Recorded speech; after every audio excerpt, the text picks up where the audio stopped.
A respeito da contratação do Paquetá, é uma ótima contratação, né? Acho que isso aí não tem nenhuma dúvida. Um jogador de seleção brasileira, que já demonstrou toda a sua capacidade e competência. Eu acho que são os números que chamam a atenção pelo fato dele ter sido, vamos dizer, contratado por um valor do mercado europeu, somente isso. Eu acho que Paquetá não é uma locomotiva, né? Tipo Ronaldo, Kaká, Rivaldo, que esses caras são locomotivas, eles carregavam o trem mesmo. Sim, você citou os jogadores melhores do mundo. Exatamente, esses que passaram. Mas é um ótimo jogador, quer dizer, teve uma evolução muito grande de parte tática, te dá a disponibilidade de colocar em qualquer posição do meio para frente, em qualquer uma delas que ele vai bem. Vai ser um quebra-cabeça, inclusive, para o Felipe, para poder montar uma posição para ele. Pode jogar de falso 9. Eu ontem estava conversando com o Jaime de Almeida, que foi treinador dele, que foi o primeiro cara que colocou ele de falso 9. E o Jaime falou, ele foi bem, ele vai bem. E acho que essa evolução tática dele nos últimos tempos vai ter uma influência muito grande no comportamento, não só dele, mas também no próprio time. Mas chama a atenção os valores, né, André? Mas isso cabe dentro de um clube que tem um orçamento com quase 2 bi. Entendeu? Não é normal, né? Mas a gente vê que o Vitor Roque veio por um valor também considerável. Gerson? Os jovens que foram, né? Paquetá tem 28, mas os jovens que foram repatriados, todos eles foram pagos por um valor de mercado europeu. E eu acho que é normal, né? Quando a gente olha as contratações mais caras da história do futebol brasileiro, agora lideradas pelo Paquetá, vocês vão notar que elas são recentes, ou seja, elas são de um tempo em que o futebol brasileiro chegou a cifras milionárias, né? Quase bilionárias. Então o Paquetá agora lidera o ranking, são valores atualizados, tá? Com a correção monetária. Seguido pelo Gerson e pelo Vitor Roque, e Samuel Lino, e o Danilo, e o Pedro. Ou seja, as 6 maiores compras da história do futebol brasileiro jogam o Campeonato Brasileiro que começa hoje. O Gabigol, o último também, mas as 6 maiores jogam o Campeonato Brasileiro. E o Almada jogou há 2 anos o Campeonato Brasileiro e foi pretendido pelo Palmeiras. O Tevez, em 2004, quando foi comprado pelo Corinthians, parecia uma loucura, e esse valor hoje corrigido, né, o Tevez era um jogador sensação do Boca, pretendido por gigantes europeus, parecia uma loucura que ele viesse ao Brasil. E veio, graças ao investimento do grupo MSI. Mas hoje o Tevez é a 7ª maior compra da história do futebol brasileiro, né? Estão aqui as maiores da história. Então, das 10 maiores, 7 jogam o Campeonato Brasileiro que começa hoje. Talvez o número do Paquetá, o número do Gerson, do Vitor Roque, não seja tanto sobre os jogadores especificamente, mas sobre os clubes, que estão, no caso do Flamengo, se aproximando muito em arrecadação da Europa. O Flamengo hoje é um clube no Brasil, mas com um orçamento praticamente europeu. Isso proporciona a ele fazer um luxo, porque não é nenhuma necessidade, né? Nossa, o Flamengo precisa ter uma carência gigante no setor, ou nos setores em que joga o Paquetá, não é o caso. O Flamengo traz um luxo. E o quanto isso aumenta a qualidade do elenco, Felipe? Boa tarde a você, bem-vindo ao Seleção. Boa tarde, amigos, a todos que nos acompanham. De fato, primeiro, elogiar a gestão do Flamengo, né? Porque se tudo isso está acontecendo, porque tem uma gestão realmente bastante competente, que já começou há alguns anos atrás e hoje pode se dar o luxo de trazer um atleta tão valioso como o Paquetá. E arrisco dizer que há pouco tempo atrás o Paquetá estava entre poder ser negociado para o Manchester City, né? Do Guardiola. Então, assim, não é qualquer jogador. Concordo com o Maestro. Tampouco não estamos falando de um atleta dos melhores do mundo, mas sem dúvida é o melhor da posição. E voltando para o Flamengo, para a sua casa, para o futebol sul-americano, sem dúvida no continente passa a ser um dos maiores jogadores da sua posição. Agora, isso alça o patamar de qualquer equipe. Eu fico muito contente, fico feliz de ver um grande jogador voltando a jogar no futebol brasileiro, né? Espero que possa abrir portas para que outros venham também. A gente vê Palmeiras contratando, a gente vê Botafogo perdendo alguns jogadores, mas também contratando, próprio Atlético Mineiro, Cruzeiro, né? Porque isso faz com que enriqueça ainda mais o nosso futebol.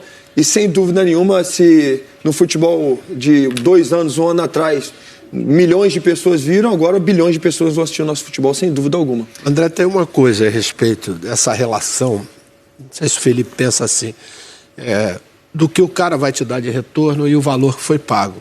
Na cabeça do torcedor, ele tem que chegar esse cara aqui e ser o melhor de todos eles. Vai ter que fazer coisas do arco da velha pelo fato de ter sido pago um valor desse que foge da nossa realidade aqui. Não só ele, como o próprio Vitor, que sofreu um pouco quando voltou, o Gerson vai sofrer, todos eles. Porque a relação na cabeça do torcedor, grana, e do que o cara vai te dar, ele quer imediato, ele quer na hora, e não é assim que funciona. Samuel Lino. Samuel Lino veio com preço, né, bem acima e assim, todo mundo falou assim, não, vai chegar aqui, vai entregar 20, 30 gols. Atuam aqui, o único com condições de ser um titular da próxima Copa do Mundo. O Neymar ainda é uma grande incógnita e o Paquetá, que está no radar do Ancelotti, talvez seja de todo mundo que atua aqui, esses foram os que disputaram a última Copa do Mundo. O Danilo pode disputar a próxima, o Alexandro também, o Pedro, acho que está difícil para ele, mas o Paquetá tem condições, junto com o Alexandro, né, de ser um titular do Brasil na próxima Copa. Você acha difícil para o Pedro? Por quê? Não pela qualidade dele. Não, é só porque o Pedro precisa jogar. Exato. Se o Pedro jogar até maio... Né? Exato. Porque ele é o único dos centroavantes todos que ele tem à disposição, é o único que tem uma característica específica, que é aquela dele diária. É que ele ganhou uma concorrência agora do Ender, que parecia fora do radar. Tem João Pedro, Matheus Cunha, muita gente. Até mesmo aquele menino, eu esqueci o nome dele, fugiu da cabeça agora. Thiago. Exatamente, ele também é o vice-artilheiro da Premier League. De fato, o Pedro tem que jogar. Eu também acho assim que não tem no Brasil um atacante referência como ele e que é refinado tecnicamente, apesar da altura dele. Agora, eu também concordo que o Hendrick agora começou a voar também. Assim, você tem outros atletas que começou agora. O Gabriel Jesus voltou a fazer gol. Agora tem que jogar, não tem jeito. Como se diz no TUF, a curva de chegada. E quem tiver gás para poder, né, Belão? Para fazer isso, já vai. Veio para o Botafogo. Então, isso também é um sinal de. Tem mais dinheiro aqui, porque é mais difícil você trazer o cara quando ele ainda está no auge. Não que o cara de 30 e poucos anos não possa chegar aqui e jogar, como aconteceu, inclusive, com 2 que estão aqui nessa mesa, com o Felipe e com o Júnior. Mas é um sinal de uma mudança. Mas eram outros tempos, né, Bel? Exatamente. Outros tempos. Por exemplo, na nossa época, na minha época, depois do Felipe, você não tinha direito de televisão, patrocinador, fornecedor, da forma como você... Hoje você olha o backdrop dos clubes, tem 45 parceiros e 4 daqueles que é o patrocinador, mas isso não acontecia. E isso mostra exatamente o porquê também dessa possibilidade dos clubes que hoje têm de repatriar esses jogadores, principalmente os jovens, entendeu? Eu acho que esse é o grande lance. Porque você trazer a galera um pouco mais velha, todo mundo já sabe. Mas você trazer jovem, que é o caso do Vitor Roque, o caso do próprio Danilo, bom, isso aí para o nosso futebol aqui, eu acho que tem uma importância muito, mas muito grande. E o que me impressiona no caso específico do Flamengo, sem desmerecer jamais, mas o Cruzeiro monta esse elenco com o dinheiro do dono. O dono foi lá, um apaixonado, foi lá e colocou o dinheiro dele, né? O Cruzeiro não gerou essa receita para trazer os jogadores e o elenco que está trazendo. O dono foi lá e colocou o dinheiro. No caso do Flamengo, é uma receita gerada exclusivamente pelo clube. Torcida, premiações, e isso é o que me impressiona muito do caso do Flamengo. O Flamengo está chegando num patamar de receita gerada pelo próprio clube. O Flamengo hoje vive da sua própria grandeza. E essa grandeza permite o clube a montar um elenco que não está fechado ainda. Quando a gente coloca as opções que o Flamengo tem, se ele terminou o ano como o grande time do futebol sul-americano, o grande elenco, trazendo o Vitão e trazendo o Paquetá, na minha opinião, ele se distancia. Vamos ver como o Palmeiras responde a isso, como o Cruzeiro responde a isso, mas olhando no papel, eu acho que ele consegue se distanciar ainda mais. Então, na direita, hoje ele tem o Varela. Investiu 9 milhões de euros no Emerson Royal. Se ele faz a diferença é outra história, mas gastou 9 milhões de euros também num jogador tirado do futebol europeu para hoje ser reserva da lateral direita. Na zaga, ele tem Léo Ortiz, Léo Pereira, Vitão, Danilo. Os 4 podem jogar na seleção brasileira. Como os 2 laterais esquerdos jogaram, o Alexandro joga e o Ayrton Lucas já jogou na seleção brasileira.